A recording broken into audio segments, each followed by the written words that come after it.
You are watching a video made for sharpresources.com, the website which brings you design and technology resources for pupils and teachers alike.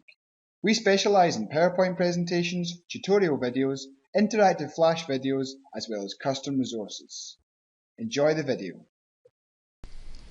To create a standard CD rack, which you can later on design, you must first go to the File, New, and start a new file as usual, clicking on the Metric tab and down to Standard Millimeter IPT.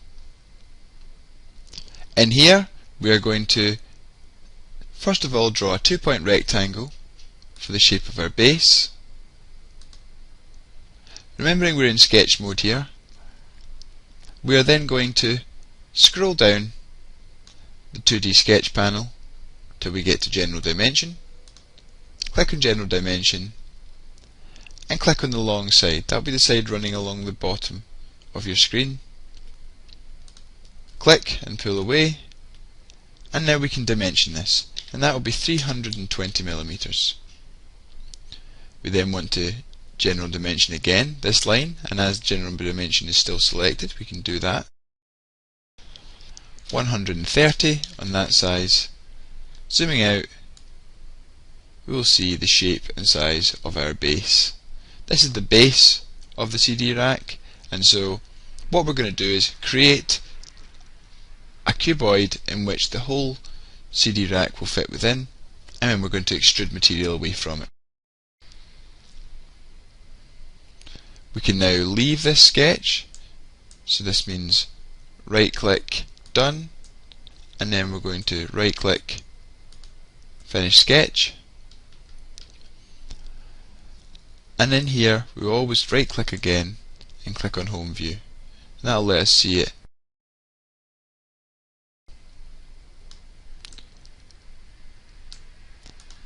Okay, now we have it in a good position. We can extrude this.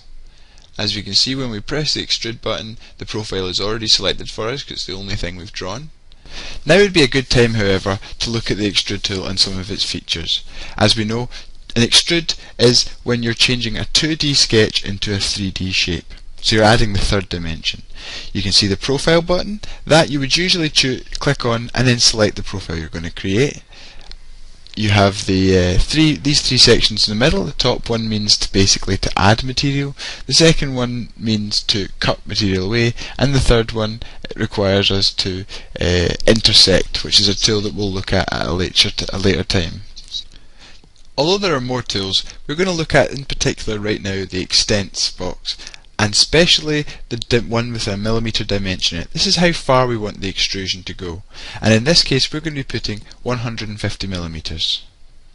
We can see now how the overall proportions of the CD rack will work. We have a side here, which is where our ends are going to go. We have the front face, that is where you're going to see all the CDs or DVDs, and we have the top here. If the teacher has asked you to, you can now go on to the extension video, which is the next box below this one. If you've enjoyed this video, why not check out the others available at sharpresources.com.